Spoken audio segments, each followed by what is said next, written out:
दोस्तों, पढ़ाई की जहाँ तक मैं बात करना चाहता था, बार बार मैं इस बात से बहुत परेशान रहता हूँ कि कितना भी कोशिश कर लो, कुछ बच्चों में इम्प्रूवमेंट होता है और कुछ बच्चों में इम्प्रूवमेंट नहीं होता है।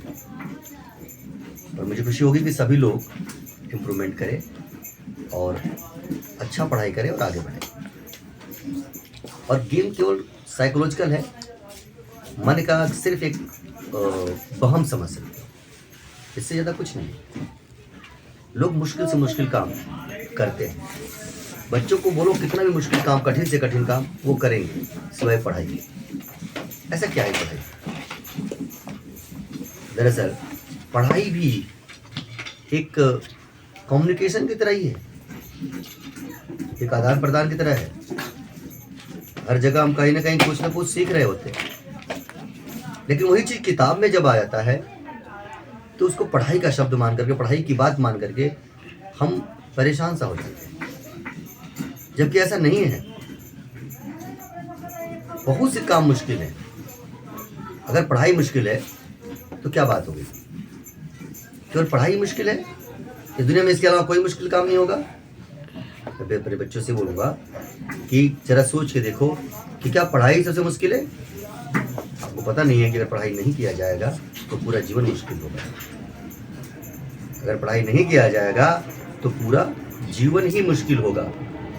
जरा सोचो, पेरेंट्स अपना काम करते हैं 9 से 10 घंटा या 12 घंटा जो भी कर रहे हैं ना, कोई 15 घंटा भी कर रहा होगा, लेकिन एक विद्यार्थी को एक ड्यूटी दी गई है पढ़ाई का, वो पढ़ाई नहीं कर पा रहा है।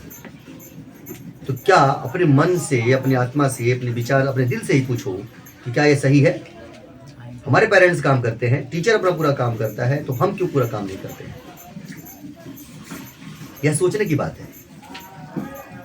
और दूसरी बात, जब आप जीवन का सबसे पहला जिम्मेदारी आपको दी गई है पढ़ाई, बच्चे लोगों को, कोई भी बच्चा जीवन का सबसे पहला काम क्या लेता है? वो स्टडी, पढ़ाई। अब पढ़ाई सबसे पहला जिम्मेदारी आपको मिली और आपने क्या किया? उसे सही ढंग से निभाया ही नहीं।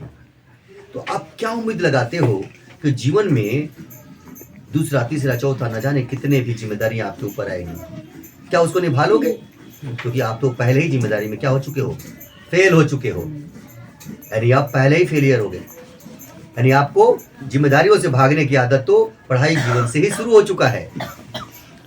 और आपकी यह हैबिट, जिम्मेदारी आपको मिली और आपने क्या किया? उसे सही ढंग से निभाया ही नहीं।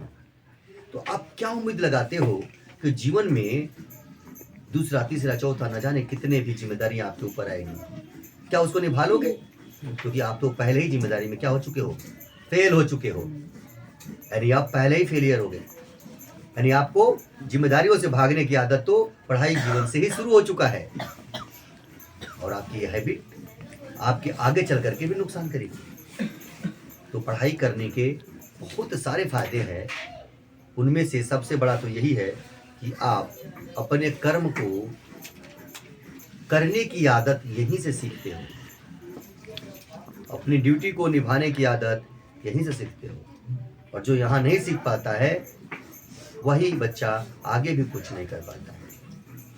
तो मैं ये चाहता हूँ कि यह मन से भ्रम निकाल दो कि पढ़ाई के शब्द से डर खत्म हो जाए, क्योंकि ये भ्रम है। पढ़ाई एक्चुअली में बहुत खूबसूरत, हम मैथ हो, इंग्लिश हो, हिंदी हो, कोई भी सब्जेक्ट हो, सब में कुछ न कुछ हम एक तरह से बातचीत ही कर तो रहे हैं। किसी के बारे में कोई घटना घट जाती है, हम बात करते हैं, इंटरेस्टिंग बात करते हैं, वो भी तो एक बात है, वो भी तो एक कहानी है, वो भी तो स्टोरी है, वो भी तो एक पार्ट हो गया, वो भी तो एक चैप्टर हो गया। लेकिन जब वही चीज़ किताब में आता है वो मुश्किल लगता है, क्योंकि वो हमारी सोच में पैदा हो गया है कि ये नहीं हो सकता, जबकि ऐसा नहीं है। आप अभ्यास करिए, आप मेहनत करिए, टीचर के बताए गए जो भी सम्स है, कोई भी पार्ट, कोई चैप्टर है, कोई अध्याय है, उसको आप रिवीजन करिए। फिर दोबारा अगर आपको डाउट होता है फिर टीचर से आप पूछ सकते हो। और यह प्रोसेस, इसी प्रक्रिया से, इसी तरीके से आप बहुत ज़बरदस्त सुधार अपने में ला सकते हो आप। तो ये मैं उम्मीद करता हूँ कि बच्चों में यह भ्रम दूर होगा, और जब एक बार इसके अंदर घुस जाओगे, इससे कम्युनिकेशन करने लगोगे, इससे बातचीत करने लगोगे, तो दुनिया की किसी और चीज़ों से बात करने की आपको कोई ज़रूरत महसूस नहीं होगी। आपको सारा खजाना सारा मज़ा आपको स्टडी से ही आएगा।